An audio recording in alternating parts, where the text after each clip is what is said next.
Welcome to the Priority Zero podcast. Stories of service. Welcome to the Priority Zero podcast. My name is Aresti, and today with us we have Mitch Haw. Now, Mitch was an infantryman in the Australian Regular Army and served 4 years, also deployed to Timor. He's also a member of Disaster Relief Australia and has had multiple deployments around Australia for disaster relief work. So, Mitch, welcome to the podcast. Hey, thanks very much for having me. Really appreciate you having on, man. Got a little bit of a lag today. The internet's not working quite well, but we'll persevere on. Hopefully it comes out all right. Yeah, no worries, I can hear you all right. That's for sure. You and I met on a deployment with Disaster Relief Australia last year, and we got to talking, and once I started this podcast, you're someone who I thought of. You shared quite a few stories of your time in the Army and through the RA, so I was really, really excited to have you on. But if you don't mind, can we start at the beginning? Tell me a little bit about yourself. Yeah, for sure. I grew up in Echuca, small country town on the border of the Murray River. So yeah, pretty small town, just a town kid, grew up and played footy in the winter. And we did water skiing in the summertime. And then later on, when we got a bit older, my dad got passed down some land from his dad when he passed away, and we moved out to the farm. So from like 10 to 24, yeah, I grew up on a farm, and it wasn't like a dairy farm. It was more like a hobby farm, they call it. So we had cows on there for grazing, and we also had some other farmers around the area that would share farm and grow tomatoes season on, season off. And towards the last part of the years I was on the farm, we had 1,000 olive trees, and we became olive farmers. Yeah, we produced olive oil, and it was pretty good olive oil. It got pressed at below 32 degrees, and it was good oil, and that's kind of where I grew up. So can you tell me a little bit about your experiences growing up on farm life? I know later on in life you did join the Australian Army. Did any of that active lifestyle kind of prepare you for that role? Was that something that was in your mindset that one day that you wanted to do? I guess in the days when you're growing up, you always play army as a kid. You know, you run around with actual sticks and make the bang noise, like bang, bang. Yeah, playing army. I guess that was always in my back of my mind. I never had aspirations to become that army guy. I just loved being out in the country, open plains, and it just entertained me. Whenever I felt like I needed to just be somewhere, I could always go out the back door, jump a couple of fences, and then I had the open plains and just everything in front of me to entertain me. I just, really enjoyed being out in the farm. Yeah, beautiful. So you grew up on the farm. You said you were playing a bit of footy and doing a little bit of water skiing in the summers. Is that right? Yeah, so played AFL. It's an AFL town. I'm saying AFL because now I live in Brisbane. If they say footy up here, they just automatically assume it's rugby or union. So, yeah, I played AFL. My dad had a pretty good background of AFL. He was really handy. Him and his twin brother played over 300 games for Echuca, the footy club, and they also represented the league, so the Goulburn Valley Football League. Their dad, my grandfather, was the president of the Echuca Football Club for over 9 years, and in that era they decided to name a pavilion after my grandfather, and it's called the Haw Pavilion. So if you're ever in Echuca and you go down to Vic Park, check out the Haw Pavilion, and it's named after my grandfather and his effort and all his sons that played there. Wow, that's actually really, really cool. Yeah. So were you academic at all, or were you more of a hands-on?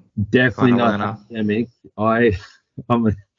I'm a hands-on kind of guy. Like, if you gave me a book and tried to teach me out of a book, it would be very difficult. But if you gave me an object and it showed me how it moved, took it apart, put it back together, I could do that. Yeah, definitely not academic, more hands-on. Perfect. So once you finished school, what did you do? Did you go straight into the Army? No, not at all. So I kind of struggled at school. The only reason I was there was because of friends were there, and it was you had to be there up until I think you were 16 to 9 months. But so in year 11, I finished year 11. I was quite young for my age. Finished year 11 at the age of 16, and then I started an apprenticeship with my dad as a ceramic wall and floor tiler. I originally wanted to be a carpenter and be a builder. Yeah, make buildings. But Dad said, why don't you just start your apprenticeship with me? And while you're working, you can ask the builders for an apprenticeship. I said, yeah, sure. Yep, that's a good plan. It was in a time when there weren't many apprenticeships going. So I just kept on motoring on. He goes, well, you may as well just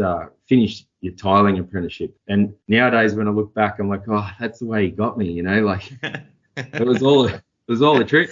It was all a plan. Yeah. So 4 years later, here I am. Never wanted to be a tiler. I'm a fully qualified tiler. Continued to work with Dad for a number of years after that. Okay, so what's the difference between a wall and floor tiler and a normal tiler? Is there a difference? No, there's not really much difference at all. So the ceramic wall and floor tiler is the qualification. So you get a certificate 3 in ceramic wall and floor tiling. But Gotcha. when you just talk to someone and go, oh, I'm a tiler, that's the same thing. But you do have roof tilers. Yeah, they're a different kettle of fish for sure. Gotcha. What was your aspirations? How long did you end up doing that for? I did that. So I did it for 4 years as an apprentice. And then I think it's going back now. I reckon I did it for another 4 or 5 years with my dad. And then I kind of thought, why am I doing this? Like, I never wanted to do it.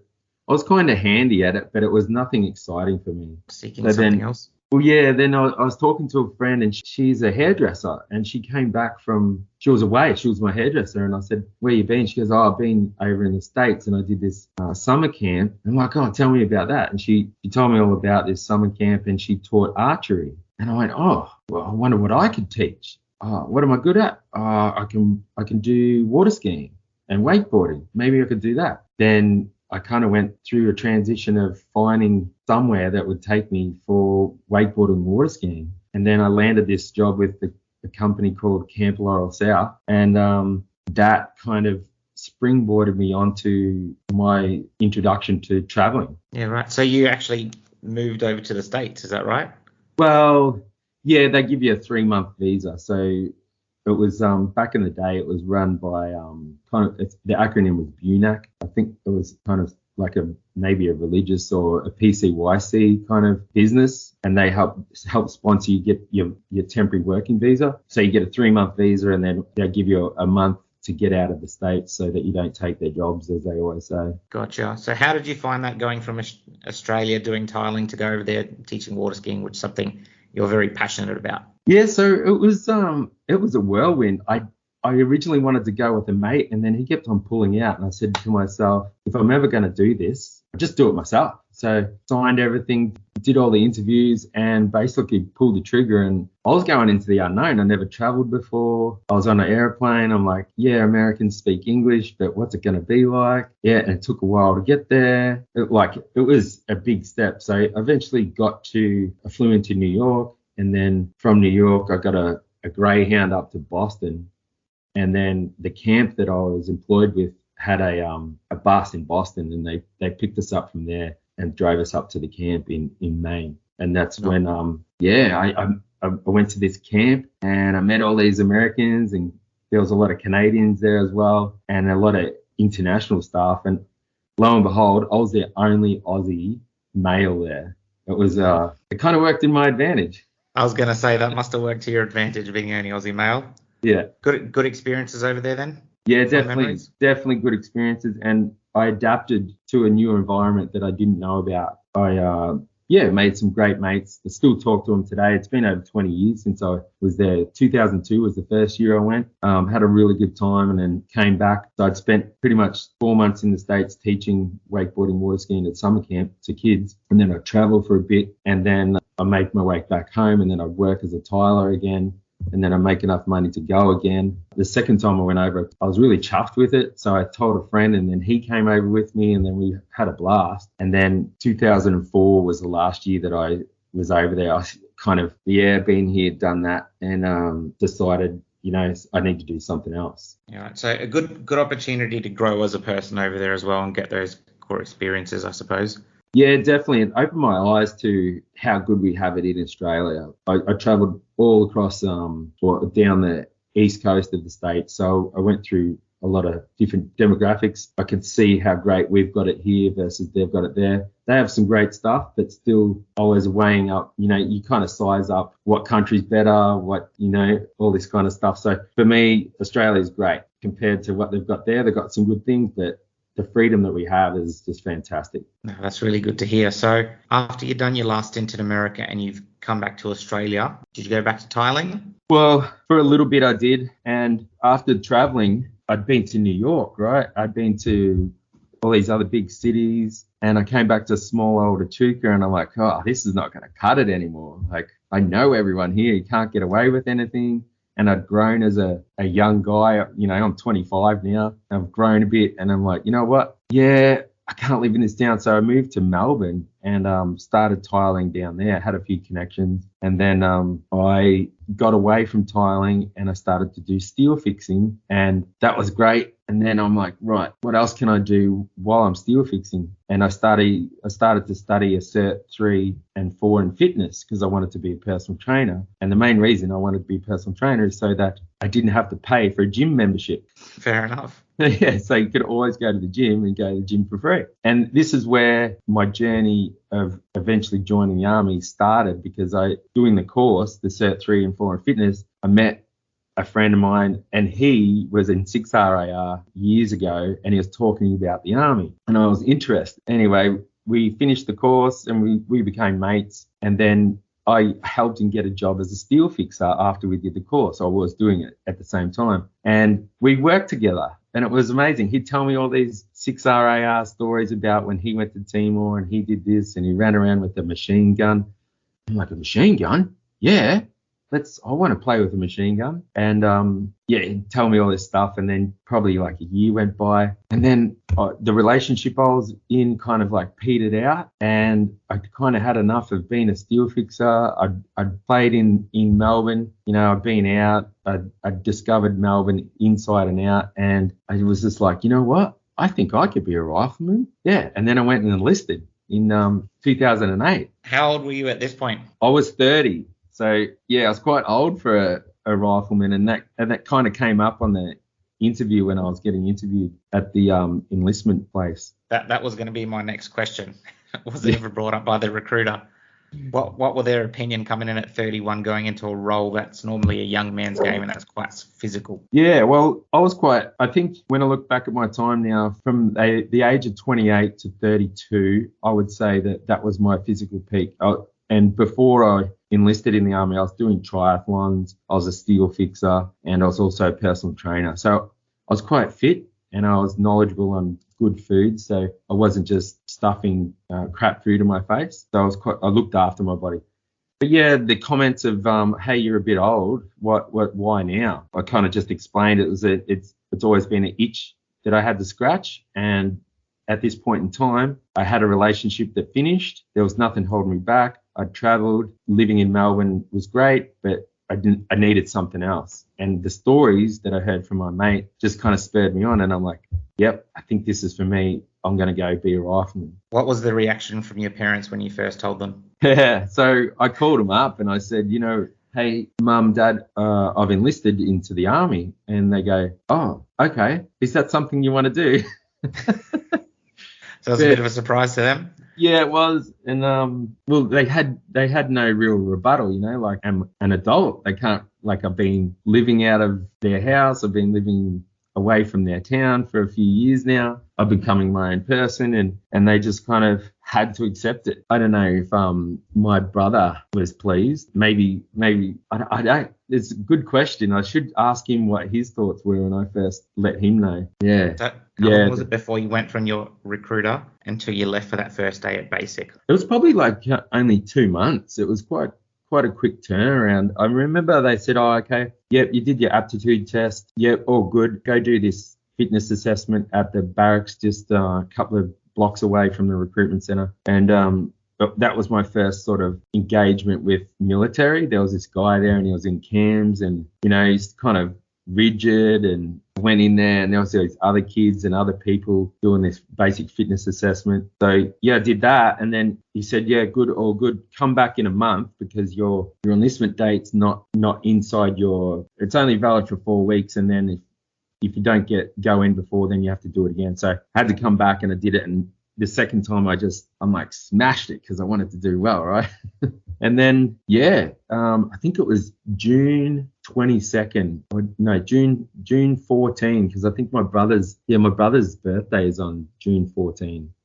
And I remember going, oh, that's his birthday, and that's the day I'm going in. And it was So May is my birthday, May 10th. Yeah, so I just turned 31 and then I went in. So all the people that you were trying out with at that time doing your physical fitness test, were you the oldest person there? Yeah, without a doubt. Like I think I might have even been older than the instructor who was taking us there. And he's just looking at me going, what's this old bloke doing? How did that make you feel? Did that deter you at all, thinking maybe I've made a mistake? No, not at all. I think I was quite centered, like I was comfortable with my body and my so-called adult choices at that time. And there was no one telling me I should go do this. I was the only one telling me I should go do this. So when I saw the younger people there, I'm like, oh, yeah, I get it. I was quite comfortable in my own skin, so it didn't bother me. Perfect. Talk me through going to Kapuka for the first time. Yeah, so I was kind of a little bit sort of really raw. I really didn't know what I was getting myself into. I just enlisted. Even on the day that we left, I didn't really dress like the other recruits that were there. They were in suits and ties. I'm like, I thought we were going into the army. Why would you need to be wearing suits and ties? Yeah, we got on this bus and I expected to be like barked at, yelled at, like really, really rigid sort of military sort of talk. But we got on this bus and we drove all the way up to Albury Wodonga, and we stopped for snacks on the way, and then we got to Kapuka and we went through the gates, and then the bus pulled up and we saw these guys in these funny hats. They had these, now that I know what they are, but they were flat hats. And I'm like, why would you have a flat hat like that? And the way that they were stomping around, who walks around like that? Anyway, we got barked off the bus. Come over here, stand here, put your bags down here, come over here. And then I'm like, oh, this is on.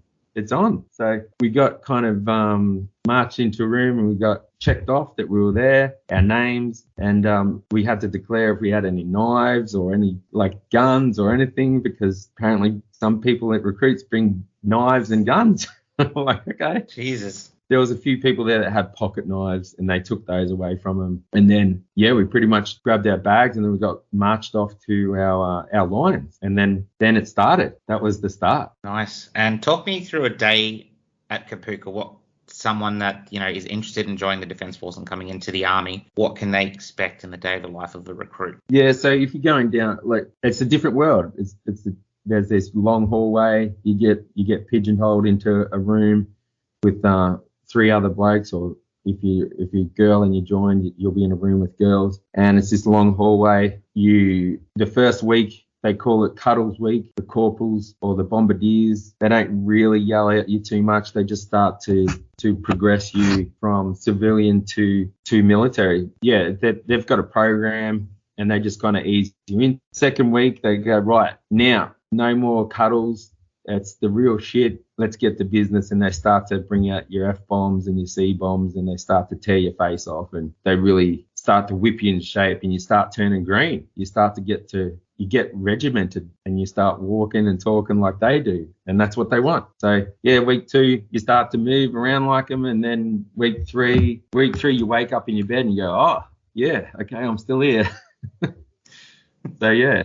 And then you keep pushing on, and there's certain things that you start to get used to, and you start get used to holding a rifle and the people that you're around.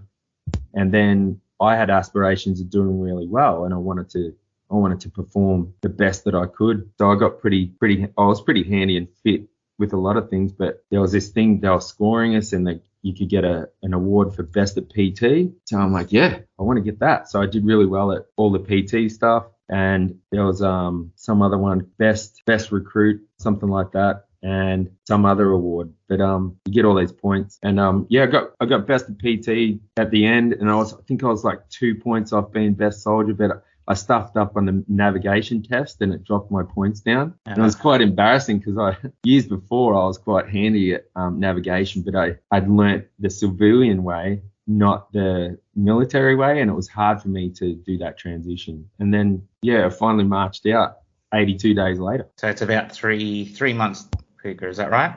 Yeah, it was when I was in the years of the noughties. So 2008, I went in and it was 82 days. How did you go? Because you went in as a rifleman, so I believe as soon as you come out of Kapuka, you get sent to your unit and then you go to Singleton, is that right? Yeah, so depending on what what craft you want to do. If you're a chef, or if you're a musician, if you're, I don't know, a truck driver, then you go off to that respective school. They call it IETs, Initial Employment Training. And riflemen go to Singleton. That's Rifleman School, but they call it the School of Cool, because it's cool because you get a lot of things to play with that go bang. Like you get guns, you get to shoot stuff, you get machine guns, you get to use rockets, you get to use grenades, you get to use claymores, all kinds of things that go bang. So they call it the School of Cool. And when we got there, they didn't have a spot for us to start training us. So we actually were held in holding platoon for 3 weeks. They knew that we were there, they looked after us, but they didn't really give us the attention that we were there for. So after that 3 weeks, or towards the end of the 3 weeks, they gathered us around and said, look, you're going to get posted out. Where do you want to go? You can choose Townsville, Brisbane, or Darwin. So I put my preferences. First preference was Brisbane, second preference was Brisbane, and third preference was Brisbane. And lo and behold, I got Brisbane.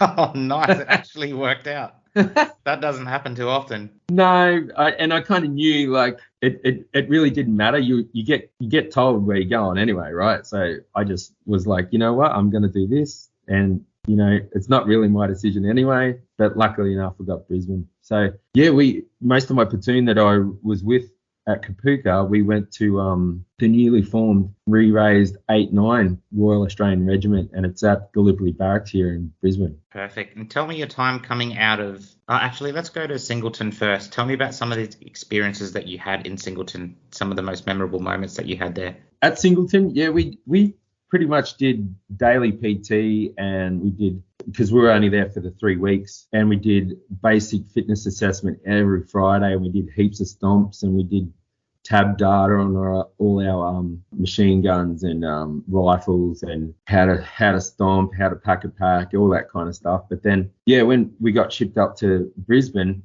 that's where we started our IATs, and we were considered, well, we weren't fully qualified yet. So these guys had to whip us into shape and turn us into riflemen. We kind of got dicked around a fair bit because we were getting trained in the battalion, and not too many riflemen get trained how to be riflemen outside of the School of Cool. Yeah, that's exactly right. Yeah, so basically 8-9 grew their own riflemen, and they didn't want to look weak by growing their own, so they really grilled us and gave it to us. And I'm not too sure, because I didn't do the School of Cool, I'm not too sure how different it was. I think we got all the skills that we needed to perform our tasks. And we did mention when we spoke earlier, before we started recording the podcast, you did have the opportunity to do a deployment overseas. Is that right? Yeah. So it was 2008. We kind of marched in, and then we refined our skills.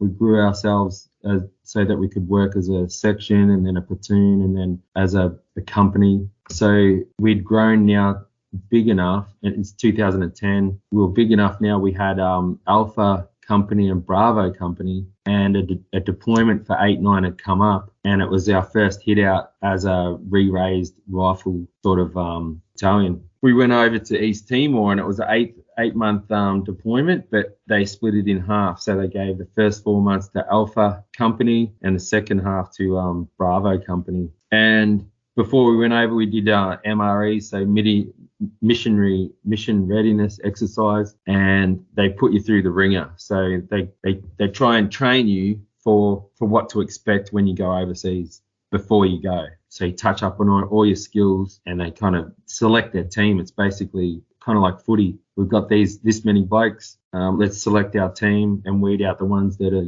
not going to be good, or the ones that are going to be great. Let's put them on the team. So you do that. And then, sure enough, I think it was March 2010. We went over to East Timor, and we flew in on a civilian plane. And I thought we would have had a military plane, but it was just a civilian plane, and we're in civilian clothes, and we pretty much just walk off the plane, and we're in civvies, and we didn't need a passport. They just checked our military ID, and then we're in the country.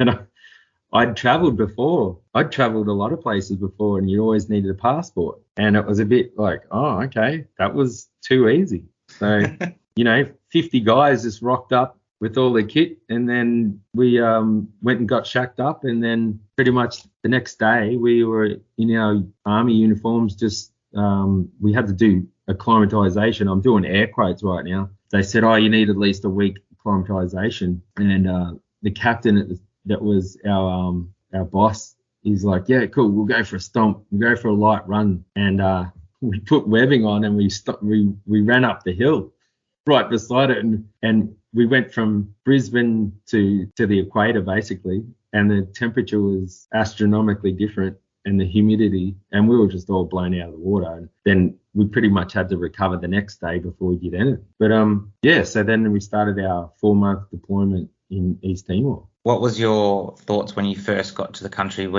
I know a lot of people join the army and they do 4, 5, 6 years, and a lot of them don't get the opportunity to be able to use their skills out of a training exercise, whereas you got the opportunity to go over and actually use a lot of the stuff that you've been training for. Yeah, so as a older guy, I'd traveled a fair bit, and I'd been to some countries that are developing countries / island countries, and I kind of knew what to expect. So when we got on the ground, my vision of the country we were in, I'd kind of seen before, so it wasn't a shock to me.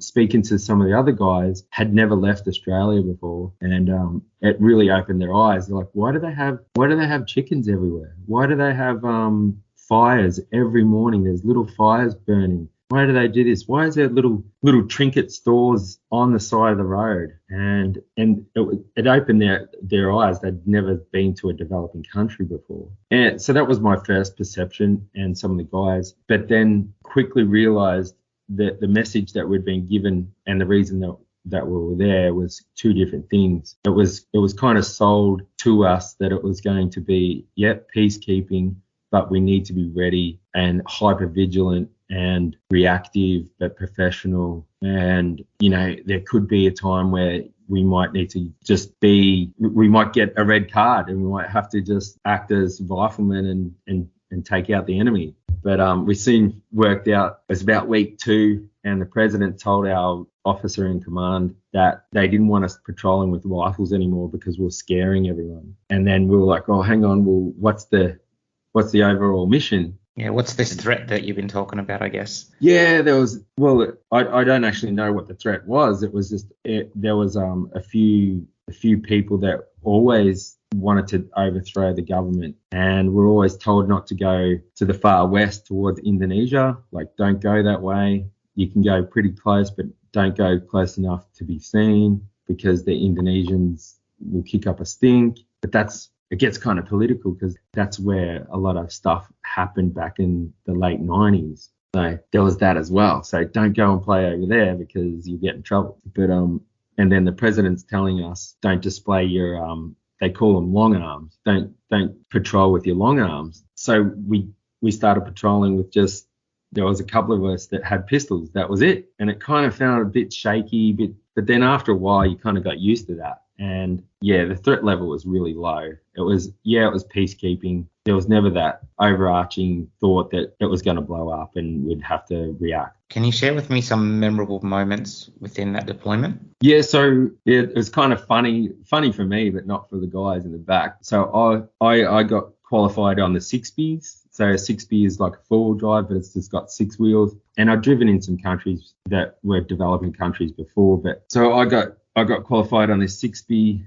So I sat the corporal would sit beside me and I was driving. So I knew where we were going and I could see the road. But the guys on the back, they can't see where we're going because they're sitting sideways. And at any one stage, when you drive around Timor, if you're driving along the coast, it's windy. And the 4 guys on one side could be looking out at the ocean, but the other 4 guys on the other side are just looking at a cliff face, zooming past their face, basically a meter away from their face. And I'm turning as well, dodging goats that are on the road, other road users, motorbikes. And the rule of thumb there is if you can't see around the corner, what you would do is you'd toot the horn before you go around to let people know you're going around. And that was a new thing to me. And we nearly had collisions because I wasn't tooting, didn't know, and they were tooting. But some of the guys, when we'd stop, they'd throw up because they'd just that inertia of winding roads.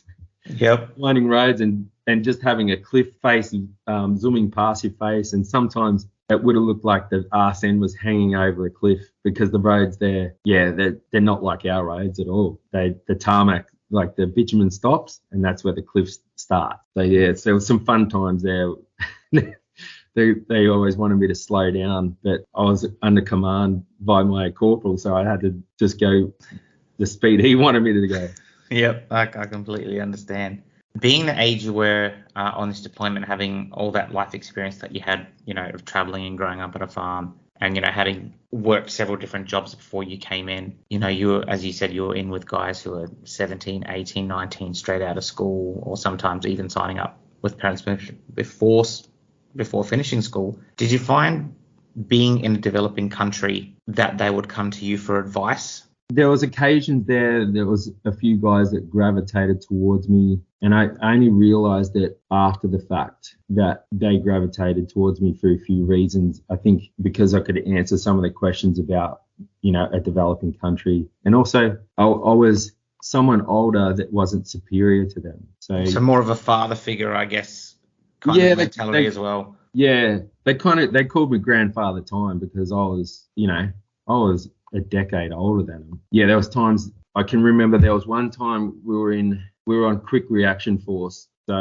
I don't know if you know what that means, but some of the listeners might know what it means. But yep. You're a platoon and you get put on in a situation where if there's something happening, we're the guys that get called out because it's our rotation, and you've got to be in a state of readiness. But usually you get given orders of a situation, and then you get put on 5 minutes notice to move. So you get your orders, the situation's this, go square away your shit, and this is what's going to happen. And when I say go, you've got 5 minutes to sort your shit out, and we're going. So we got one of these. There was a conflict over towards the western border there. There was a report that people were getting shot. We don't know if it was Indonesians shooting the Timorese or not, but our mission was to go over and a couple of Black Hawks, and we were going to take out the injured people. Our rules of engagement were if you saw someone lift a rifle towards you, you were cleared to engage. We got all this information, and then we had our orders, and then our lieutenant left, and our sergeant left, and our corporals left, and here's all the riflemen just sitting there going, shit, that's real, that's happening. And a couple of the younger guys in my section come up to me and be like, so like my last name's Haw, so they'd say, hey, Hawry, so when rules of engagement, if someone lifts up their rifle at us, we're allowed to shoot, right? And I'm like, yes, we just were told that, and you've done the same training as me, so it's okay. Okay, all right. And they needed reassurance, even though that I still needed reassurance as well. But I guess they were younger and greener, and it was real to them. It's real to me, but they came to me and asked me for reassurance. And I'm like, reassurance and clarity, I suppose. Yeah, a bit of clarity. And I had to remind myself, you know what, guys, we've all done the same training. We did the same training together, and we'll be together. So back each other up. If you see something, I've seen it too. If you see this, you see that, let's back each other up. And all night we were kind of just flexed out, waiting for that call. And then sure enough, the next morning came and the call didn't come. And we're all kind of like a bit pissed off because we were G'd up, we were ready to go. And yeah, you've been training for this. You're on your first deployment. You're good to go. We wanted to, and we were keen to use our skills, and we wanted to, from the orders we were given, we were going to go and help people. That was my main reason for actually joining the army. I wanted to be someone that could help others. I didn't join because I wanted to be a master at being a rifleman and start killing people. That's not what I joined for at all. I wanted to help people. And I'm like, yeah, this is it. We're going in. But the situation changed, and we didn't have to be called on to go out. Do you remember that feeling that you first got when they've told you this is a possibility? You're on the QRF, you're on 5 minutes notice to move, and they gave you that brief. Like, what was going through your head? I was given orders by my corporal sort of separately. He spoke to me, and I just remember the things going through my head was just do what he says, and he gave me specific actions to do once we stepped off the Black Hawk. And from there, then I would have been given more orders. and it was clear. It was clear in my head what I had to do. I had the radio on my back. I knew that what position I'm going to be in on the helicopter. I knew what I needed to do as soon as we got off the helicopter. And from there, it was clear to me, but I was quite comfortable and it was all clear to me. So there was no feeling of, I don't know, I wasn't, I don't know how to say, just kind of like game face-ons. Yeah, I was serious. I was in the zone, but I wasn't anxious or I'm like, yep, when it happens, I'll just game on. And you said you spent 4 months in Timor. Is that correct in total? Before coming back? Yeah, we did 4 months and then we came back. And Bravo they came in a week before we left, so we kind of did a bit of a handover takeover with them. And then we handed over to them. And I think 89 Bravo was the last full-time regiment to be there. And then the Chocos took over after us. So once you come back from Timor and come back to Australia, what was your reflection on Timor about the time that you spent there? It still resonates with me today. My reflection was it was a great hit out, first hit out for a newly formed regiment. It flushed out a lot of things, and I believe we completed what we were tasked to do when we were there. And it also, when we got back, we kind of felt like we were real soldiers now. We'd done a deployment, even though it was peacekeeping, we'd done a deployment. We kind of put a notch on our belt. And then I think not long after that, we started training again. And then there was talks about going over to Afghanistan. So then we almost finished that deployment, came back, started to ramp up our normal training again. And then, end of 2010, we'd been told that we're going over to Afghanistan. Perfect. So did you end up doing a tour of Afghanistan? No, I didn't. I end up because I ended up becoming sort of injured. So I stuffed my back when I was in Timor, and I just thought it was because I was driving a lot and we had shit beds, and I just needed a massage and a good bed, and then I would be fine. But it worked out that I'd have prolapsed disc in my back, and the second weekend I got back in country, I pushed out the disc that far that I couldn't walk 2 meters. I literally couldn't walk. I had to lay on the ground and wait like half an hour before the pain would subside, and then I could walk another 2 meters. So I was I was broken for about a month before I got operated on, and then I got operated on, and the operation was a good success. They took out part of my disc in my L4-5, and then I was on the road to recovery, and I was I was told that I was going to get promoted. I'm like, yeah, cool. And you're going to go do a promotion course, sub 2 for corporal. And then I said, oh, that's usually the second part. They go, yeah, well, the course is coming up, so you just go do that, and then we'll promote you to Lance Corporal, and then you can do the other one later on. We want you to be promoted so that you can be a corporal when we go to Afghanistan. And I was chuffed. I'm like, yeah, this is awesome. So my back was starting to get good, doing really well. And then I was on the promotion course, and I went and grabbed a metal star picket out of the ground because we're doing map orders. You had to give orders from the map. Anyway, I needed something, and I grabbed this star picket out of the ground, and I pulled it out of the ground the wrong way or something, and I just tweaked my back again. And about 2 hours later, I'm in the hospital. I'm in the Gympie hospital on morphine, and I'm just like, oh man, I've just stuffed my back twice now. And that kind of, the promotion was gone, and my prospects of getting better quick enough to go to Afghanistan were kind of gone. I think now if I look back, I probably could have got myself fit enough to go, but I didn't want to be deployed and then get into an engagement and go to ground and not get back up again, just exacerbate my back again while on deployment, and then become that bag of shit that everyone has to look after while you're getting engaged by the time. You don't want to be a liability to your team, I can understand. Yeah, that's exactly right. So I kind of identified that, and I said, look, I don't think it's fair for me to take up someone else's position that's going to be fitter, and that kind of spiraled down. And then where was it? So March 2012, I discharged. So you got to a point and you thought that was enough with your back. And I mean, you don't want to push yourself so far that, for a lot of people, army's not a career forever.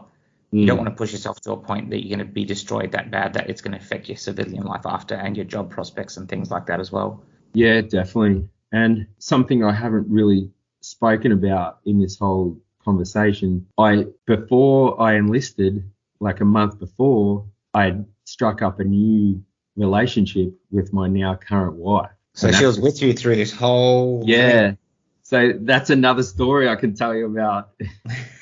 But long story short, we'd been together for that whole 4 years, and we worked out that we'd actually only been together contact time for 2 years because I was always away training, doing my deployment, and then we had 2011, we had floods as well. So I was away in, I forget the town's name, just west of here in Brizzy, Grantham. Yeah, the floods in Grantham. So I was away there as well. And my wife came up to, well, my girlfriend came up to me and said, I'm ready. And I'm like, yeah, cool. Ready for what?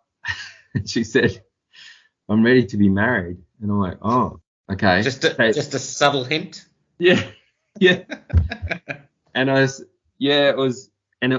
this time, I still had aspirations to be in the army and go places and do stuff, and I also felt that it wasn't fair to her. I said to myself, do I either marry the army or marry this girl? And that promotion had gone, Afghanistan had gone, and my back was kind of messed up.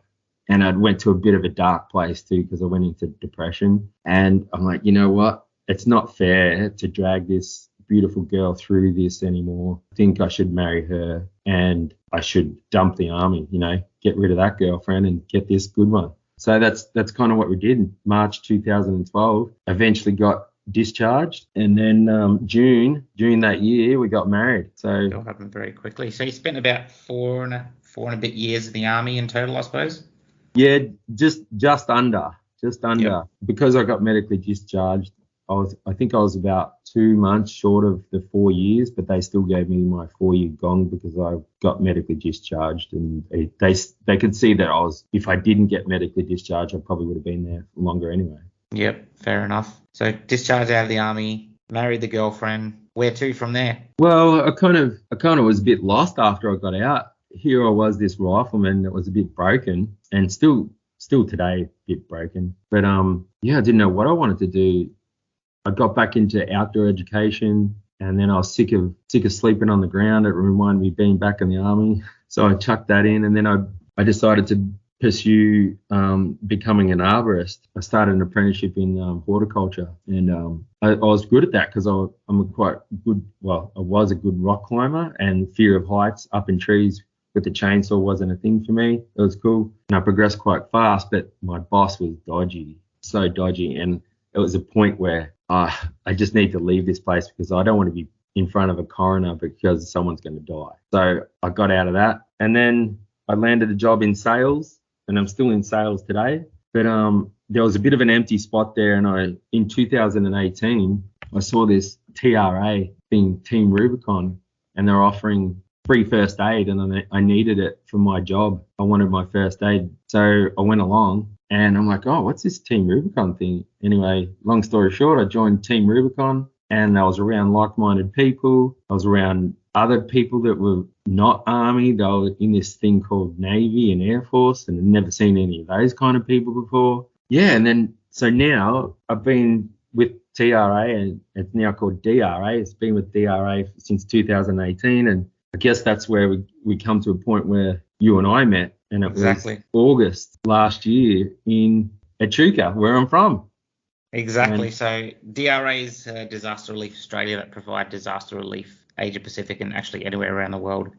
And we're rapidly deployable anywhere for the recovery phase of any disasters, which is where we met, Mitch. So we had briefly met in Darwin for like a couple hours before, and then on the deployment, when I first landed on the ground, we kind of saw each other, and I guess at one point after a few hours it kind of clicked. I'm like, you look familiar, and I think you said the same thing to me. Like, what's your name? And we started chatting. I'm like, holy shit, we've actually met before in Darwin, very briefly.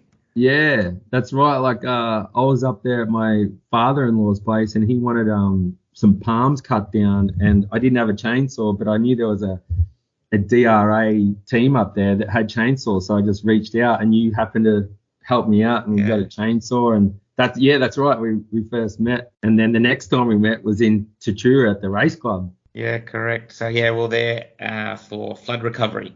So we did Tatura, Echuca, and just the surrounding areas there. Yeah, Rochester was bad. Rochester. Yeah, I think of all the towns, I think Rochester really copped it the hardest, the fastest. Yeah, it was quite inspiring being there, being my first deployment. And those people have had it hard for many, many years. They've been through quite a few floods in recent history.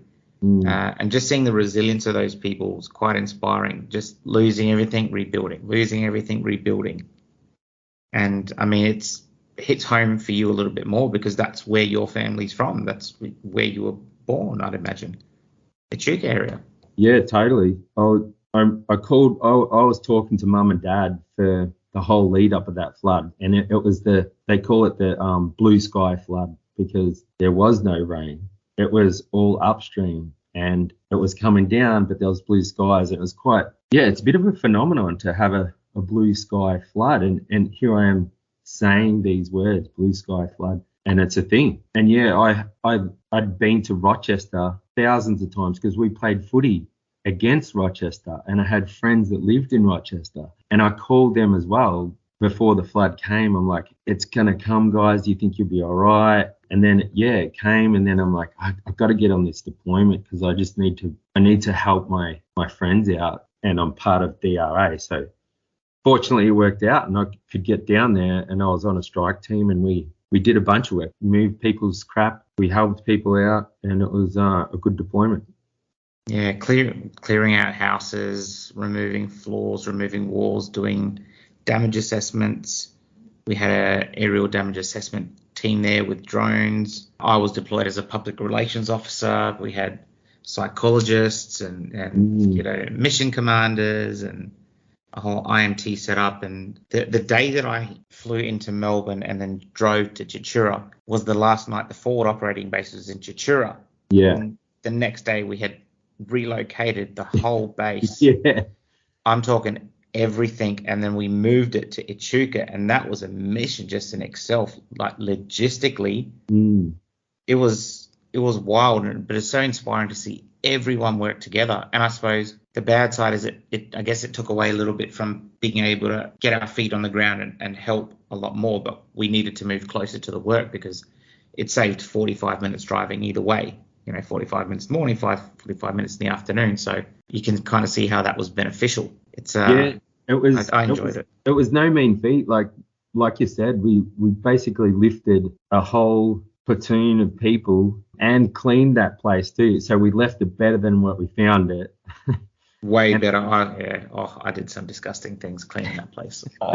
And then we relocated, and then we wormed ourselves in there and in Echuca. And actually, to let you know, just across the road where we set up our forward base there, my grandfather lived on the corner. Oh, really? Yeah, just there. So whenever you walked out the front gates of that spot that we relocated to in Echuca there, I always had one eye of where my grandfather used to live and just walk past.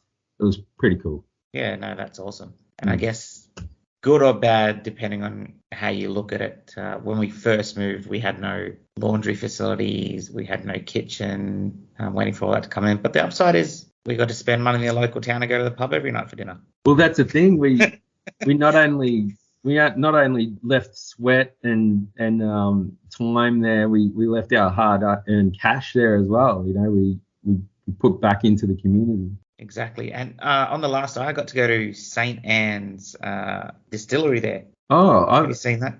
No, I've never been there. No. We did a sneaky trip, a couple of us, and bought a couple of bottles of port for the trip home, which was nice. Yeah. Very good port there. I must.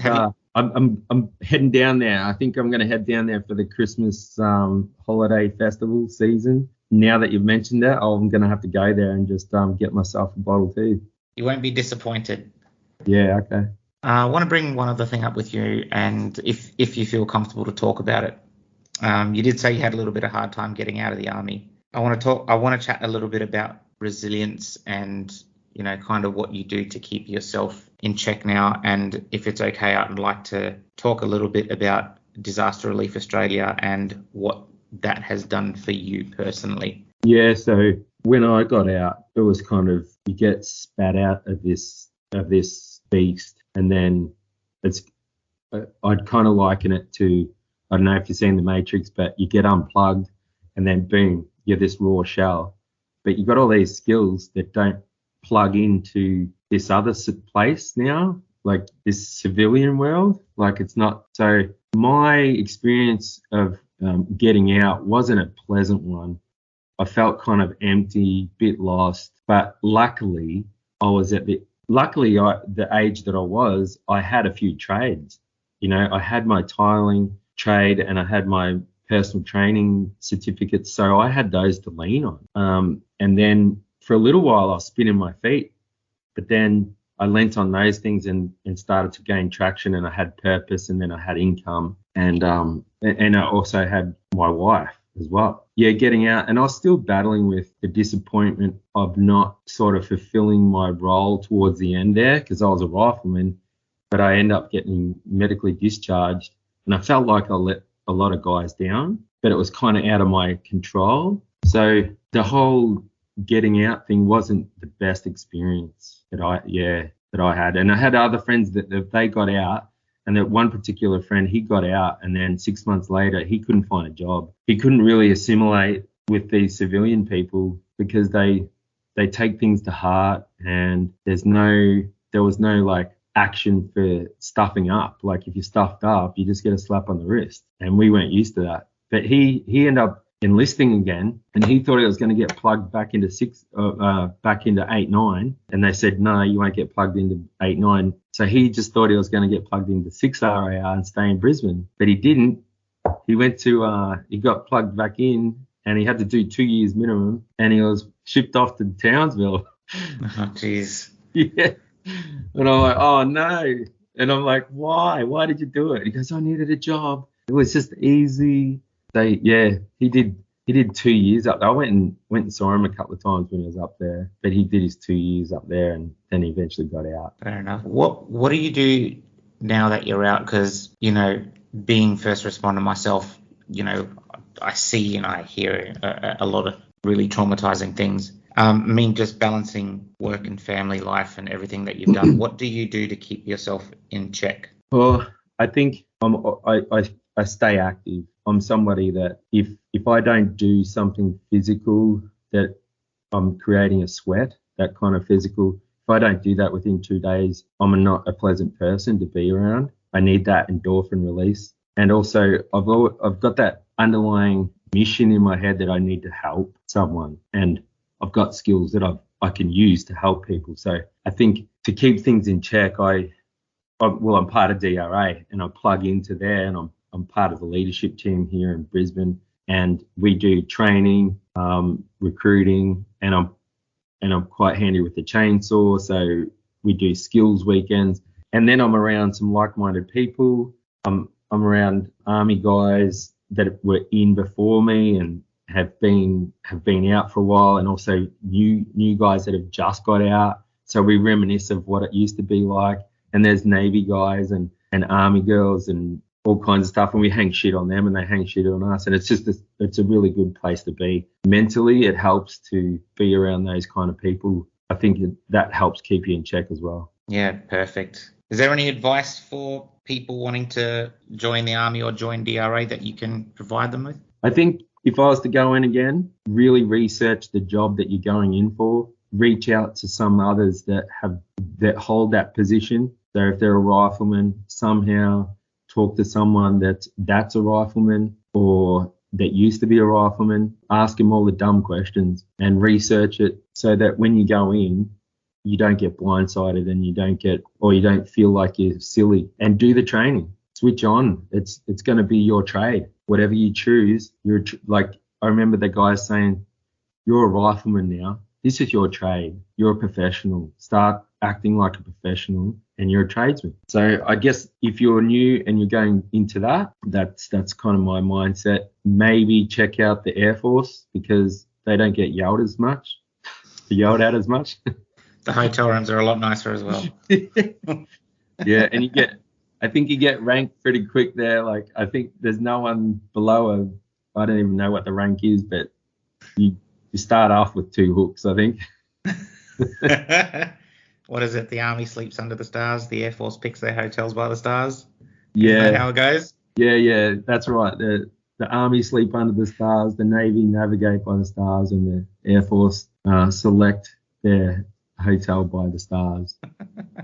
5-star usually.